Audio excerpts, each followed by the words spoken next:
పిల్లల మనసు వెన్నలాంటిది. మనం చెప్పాల్సిన రీతిలో చెబితే చక్కగా వింటారంటున్నారు నిపుణులు.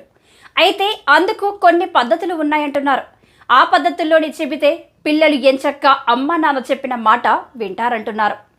పిల్లలు పసిమొగ్గలు, తెరనవ్వులు చిందించే చిన్నారులు. అలాంటి పసివారిపై కొందరు తల్లిదండ్రులు అరిచేస్తున్నారు. మరికొందరు పేరెంట్స్ మరో అడుగు ముందుకేసి దెబ్బలు కూడా వేస్తున్నారు. సమస్య ఎక్కడుందంటే తల్లిదండ్రుల్లోనే అంటున్నారు నిపుణులు. పిల్లలు అల్లరి చేస్తే కేకలేయమా, వస్తువులు నాశనం చేస్తే నాలుగు వాయించమా అంటున్నారు పేరెంట్స్. అవేమీ చేయకపోతే పిల్లలు ఎలా అవుతారు? వారు చెప్పినట్లు వినాలన్నా, పెంకిగా మారకుండా ఉండాలన్నా మారాల్సింది తల్లిదండ్రులే అని గట్టిగా చెబుతున్నారు నిపుణులు.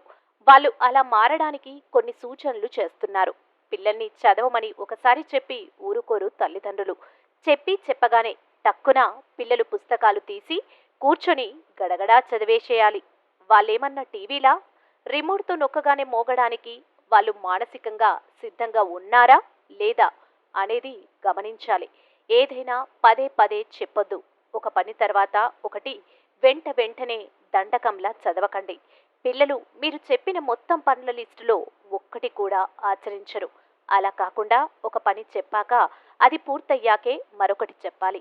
అలాగే పిల్లలు ఒక పని అవ్వగానే అభినందించి మరో పని అప్పచెప్పి చూడండి. పిల్లలు ఎలా చెప్పినట్లు విని ఫాలో అవుతారు. పిల్లలకు వంటగదిలో పని చేసుకుంటూనో పేపర్ చదువుతూనో పనులు పురమాయించకండి. దగ్గరగా ఉండి చెప్పాలి. దూరం నుంచి మీరెన్ని పనులు చెప్పినా వాళ్ళు వినిపించుకోరు అంటున్నారు నిపుణులు.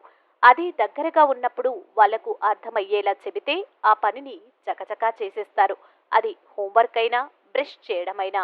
అలా కాకుండా దూరం నుంచి బ్రష్ చేయమని అరిచినట్లు చెప్పినా వినరు. వాళ్ళ దగ్గరగా వెళ్ళి వాళ్ళని దగ్గరగా తీసుకుని చెప్పి చూడండి. ఏమాత్రం పేచీ పెట్టకుండా ఎలా చేసుకుంటూ వెళ్తారో. పిల్లలకు కొందరు తల్లిదండ్రులు వరసగా ఏమేమి చెయ్యాలో చెప్పుకుంటూ పోతారు గాని పిల్లలు ఏం చెబుతున్నారో కనీసంగా కూడా ఆలకించరు. వాళ్ళు చెప్పే కారణాలు ఏంటో కూడా కాస్త వినండి అంటున్నారు నిపుణులు. పిల్లలు ఒక్కోసారి వంకలు వెతుకుతుంటారని, వాళ్ళు ఏం చెప్పినా వినేదే లేదని పేరెంట్స్ మొండిగా ఉంటే వాళ్ళంతకన్నా మొండిగా తయారవుతారు అంటున్నారు నిపుణులు. అందుకే పిల్లలు చెప్పేవి కూడా వినాలి. వారు చెప్పే కారణాలు సహేతుకంగా ఉంటే అంగీకరించాలి. లేకపోతే వేషాలేస్తున్నారనేది నిర్ధారించి నవ్వుతూనే వారిని పనిలోకి దించాలి.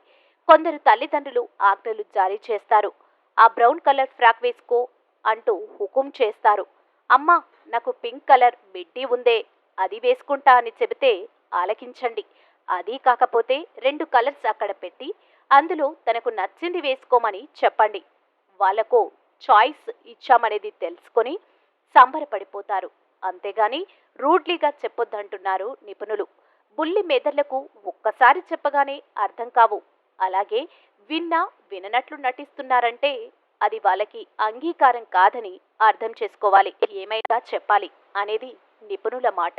వాళ్ళు వినాలి అంటే తల్లిదండ్రులే కాస్తంత ఓర్పు, నేర్పు, సమయం కేటాయించాలి అంటున్నారు.